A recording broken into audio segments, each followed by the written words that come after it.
ئێران خاوەنی چەند دامەزراوەی ئەتۆمیە و دامەزراوەکانی لەکوێن؟ تا ئێستا کە ڕۆژ لە دوێ ڕۆژ کاردانەوەکان لەبارەی گفتوگۆکانی ئێران و ئەمریکا بۆ گەیشتن بە ڕێککەوتنێک لەسەر پرسی ئەتۆمی ئێران زیاتر دەبن، لەوانەیە ئەم پرسیارەتان لە خۆتان کردبێت کە ئێران خاوەنی چەند دامەزراوەی ئەتۆمیە و ئەو دامەزراوانە لە کوێی وڵاتی ئێرانن، یان تەنانەت بیرتان لەوە کردبێتەوە کە ئیش و ئەرکی هەریەک لەو دامەزراوانە چین و بۆ چه ئامانجێک بەکاردێن. لە ڕاستیدا ئێران نەک هەریەکیان دوو، بەڵکو چەندین دامەزراوەی گرنگی پەیوەندیدار بە بەرنامە ئەتۆمیەکەیەوە هەیە کە پێشکەوتنەکانی کۆماری ئیسلامی لەم بوارەدا زیاتر دەکات و هەر ئەمەشە وای کردووە کە ئەمریکا سوورتر بێت لەسەر ڕاگرتن و کۆتایهێنان بە بەرنامەی ئەتۆمی ئێران. دامەزراوە ئەتۆمیەکانی ئێران تەنیا لە یەک شار، ناوچە یان شوێنێکدا نین، بەڵکو لە سەرانسەری وڵاتەکەدا بڵاو بوونەتەوە و هەرکامەیان ڕێکاری توندی ئەمنی و پاراستنیان بۆ گیراوەتە بەر تاوەکو لە هەر هێرشێکی ئەگەری پارێزراو بن. یەکێک لەو دامەزراوانە لە دڵی تارانی پایتەختدایە کە مەودا و مێژووی بەرنامە ئەتۆمیەکەی ئێران نیشان دەدات. یەکێکیان بە تایبەتی دامەزراوەی پیتاندنی یۆرانیۆمە لە ناوچەی نەتانز کە چەندین جار بووەتە ئامانجی ئۆپەراسیۆنە بیانیەکان و هەموو ئاماژەکانیش لەم بارەیەوە ڕوویان لە ئیسرائیلە. ئاژانسی ئەسۆشیتد پرێس چاوێکی بەسەر هەندێک لە دامەزراوە سەرەکیەکانی ئێران و گرنگی ئەو دامەزراوانە بۆ بەرنامە ئەتۆمیەکەی شاندووە کە لێرەدا یەک بە یەک ئاماژەیان پێدەدەین. کۆمەڵە بنکەی پیتاندنی نەتەنز 220 کیلۆمەتر لە باشووری ڕۆژهەڵاتی تاران کۆمەڵە بنکەیەک بوونیان هەیە کە ناوەندی سەرەکی پیتاندنی یۆرانیۆمە لە ئێران. ئەم کۆمەڵە بنکەیە کە ناوی ڕاستەخینەکەی دامەزراوەی ئەتۆمی شەهید ئەحمەدی ڕەوشەنە بە دامەزراوەی ئەتۆمی نەتەنز ناسراوە کە بەشێک لەو دامەزراوانە لە ژێرزەوی و لە پێدەشتەکانی ناوەڕاستی ئێران بۆ بەرگەگرتنی ئەگەری هێرشی ئاسمانی دروست کراون. لەم دامەزراوەیەدا چەندین سنترفیوج و ئامێری جیاکەرەوەی مادەی یۆرانیۆم بەکار دەهێنرێن کە پیتاندنی یۆرانیۆمی ڕژێمی ئێران خێراتر دەکەن. تاوەکو ئێستاش سەرەڕای ئەوەی ئەم دامەزراوەیە دوو جار هێرشی کراوەتە سەر و جارێکیش بە ڤایرۆسی ستاکسنێت بە ئامانجگیراوە کە گومان لەوە دەکرێت ئەم ڤایرۆسا دروستکراوی ئیسرائیل یان ئەمریکا بێت، بەڵام ڕژێمی ئێران بەردەوامە لە کوونکردنی شاخێک بە ناوی کولەنگەزلا کە دەکەوێتە بەشی باشووری دامەزراوەکە و گومان لەوە دەکرێت ئەم هەوڵەی ئێران بۆ ئەوە بێت تاوەکو بتوانێت تونێلێک بۆ گواستنەوە یان شاردنەوەی زیاتری ناوەندەکە لێ بدات. ئەگەرچی دامەزراندنی بنکەی نەتەنز ساڵی 2002 ڕاگەیەندرا، بەڵام چالاکیەکانی ئەم ناوەندە بۆ ماوەی 5 ساڵ ڕاگیرا و دواتر لە ساڵی 2007دا کارەکانی دەست پێکردەوە. زۆربەی گومانەکان لەبارەی چالاکی و کارکردنی ناوەندەکەەوە ئاماژە بەوە دەکەن کە ڕژێمی ئێران لە ماوەی 5 ساڵەدا سەرقاڵی ئامادەکاری بووە بۆ کارکردنی خێرای ناوەندەکە. دامەزراوەی ئەتۆمی فۆردۆ دامەزراوەی ئەتۆمی شەهید عەلی محەممەدی یان دامەزراوەی ئەتۆمی فۆردۆ یەکێکە لە دامەزراوە ئەتۆمیەکانی ئێران کە بە خوڵایی 90 مەتر لە ناوچە بەردین و شاخاویەکانی تاران هەڵکەوتووە و 25 کیلۆمەتر لە ڕێگەی قوم و بە مەبەستی پیتاندنی یۆرانیۆم دروست کراوە. دامەزراوەی ئەتۆمی فۆردۆ نزیکەی 100 کیلۆمەتر لە باشووری ڕۆژاوای تارانەوەیە. هەروەها بنکەکە شوێنی ڕاگررتنی شلەمەنیە پێویستەکانی سنترفیوجە بۆ پیتاندنی یۆرانیۆم. بەڵام ئەم ناوەندە لە ڕووی ڕووبەرەوە بەقەد ناوەندی نەتەنز گەورە نییە. فۆردۆ لە ژێر شاخێکدا دروستکراوە و بە بەرگری دژە فڕۆکە و هێرشی ئاسمانی پارێزراوە.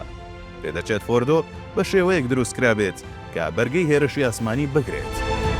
بەگوێرەی ئاژانسی نێودەوڵەتی وزەی ئەتۆمی لانیکەم لە ساڵی 2007ەوە دروستکردنی ئەم دامەزراوەیە دەستی پێکردووە.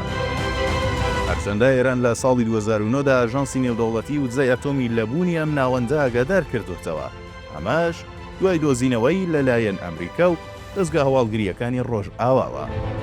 وێستگەی ئەتۆمی بوشێر تاکە وێستگەی ئەتۆمی بە زرگاری ئێران دەکەوێتە شاری بوشێر لە کەنارەکانی کەنداوی فارس کە نزیکەی 750 کیلۆمەتر لە باشووری تارانەوە دوورە.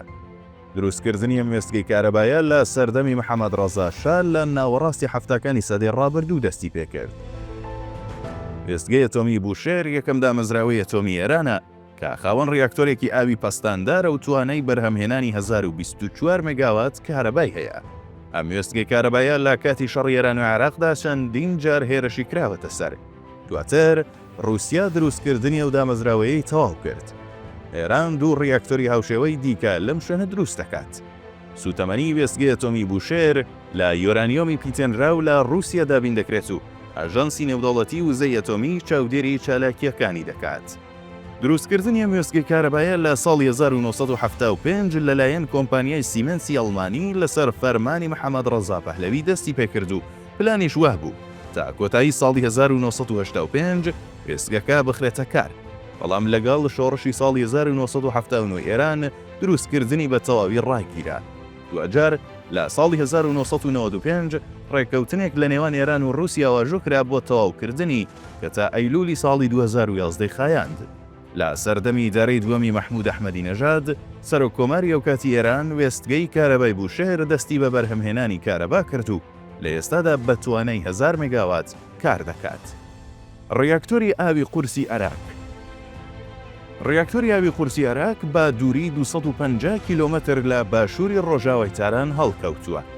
ئاوی قورس یارمەتی ساردکردنەوەی ڕیاکتۆر ئاتۆمیەکان دەدات، بەڵام پلۆتۆنیۆمیش بەرهەم دەهێنێت کە دەتوانرێت بە ئاگەرێکی زۆرەوە بۆ دروستکردنی چەکی ئەتۆمی بەکار بهێنرێت. ئەگەر ئێران بڕیاری بەدەستێنانی چەکی ئەتۆمی بدات، ئەم ڕیاکتۆرە دەتوانێت ڕێگایەکی دیکە بۆ تاران دابین بکات جگە لە بەکارهێنانی یۆرانیۆمی پیتێنراو. بەپێی ڕێککەوتنی ئەتۆمی ساڵی 2015 ئێران لەگەڵ 6 وڵاتی زلهێزی جیهانی ڕێککەوتن لەسەر دووبارە داڕشتنەوەی ئەم دامەزراوانە بۆ چارەسەرکردنی نیگەرانیەکان سەبارەت بە بڵاوبوونەوەی چەکی ئەتۆمی. ئەم ناوەندە بە کۆکەرەوەی ئاوی قورسی عێراق یان خەندابیش ناسراوە کە زیاتر بە دامەزراوەی IR40 دەناسرێتەوە. یەکێکە لە گەورەترین دامەزراوە ئەتۆمیەکانی ئێران و دەکەوێتە دووری 55 کیلۆمەتر لە باکووری ڕۆژاوای عێراق و 5 کیلۆمەتر لە شاری خەندابەوە دوورە. ئەم ڕیاکتۆرە توانای بەرهەمهێنانی 20 تۆن ئاوی قورسی هەیە بە پیتاندنی لە 99.88 ساڵانە. ئاوی قورس زۆرترین ئایزۆتۆپە کە لە جیهاندا بەکار دەهێنرێت. ئەو ئاوە قورسەی کە ئەم ناوەندە بەرهەمی دەهێنێت لە بوارە جیاوازەکاندا بەکاردێت، لەوانە بایۆلۆجی، پزیشکی و فیزیا. هەروەها وەکو ساردکەرەوەیەک بۆ وێستگەکانی کارەبای ئەتۆمی و لە بەرهەمهێنانی دەرمانی تیشکیدا بەکار دەهێنرێت. ئاوی قورس بۆ بەرهەمهێنانی کارەبا لە وێستگەکانی کارەبای ئاوی قورسدا بەکار دەهێنرێت. جگە لەوەش لە پزیشکی ئەتۆمی و بەرهەمهێنانی ئایزۆتۆپی تیشکی و دەرمانی تیشکیدا سوودی زۆری هەیە. هەروەها بۆ چارەسەرکردن و ڕێگریکردن لە شێرپەنجەش بەکار دەهێنرێت. ئێران لە ڕووی بەرهەمهێنانی ئاوی قورسەوە لە پلەی نۆیەمی جیهاندایە، لە دوای وڵاتانی وەک ئەمریکا، رووسیا، چین، هیندستان، ئەرجەنتین، ڕۆمانیا و کەنەدا. ئاوە قورسەکەشی هەناردەی وڵاتانی جۆرە و جۆری جیهان دەکات. ناوەندی تەکنەلۆژیای ئەتۆمی ئیسفەهان. ئەم دامەزراوەیە دەکەوێتە شاری ئیسفەهان و نزیکەی 350 کیلۆمەتر لە باشووری ڕۆژهەڵاتی تارانەوە دوورە و هەزاران پسپۆڕی ئەتۆمی تێدایە. هەروەها 3 ڕیاکتۆری توێژینەوەی چینی و تاقیگەی پەیوەندیدار بە بەرنامە ئەتۆمیەکەی ئێرانی تێدایە. گرنگێکی زۆر بەم ناوەندە دەدرێت چونکە بەشێکی بەرچاو لە توێژینەوە ئەتۆمیەکان لەوێ سەرکەوتوو بوون و هەرم ناوەندەش بوو کە توانای ئەتۆمی ئێرانی بەهێزتر کرد.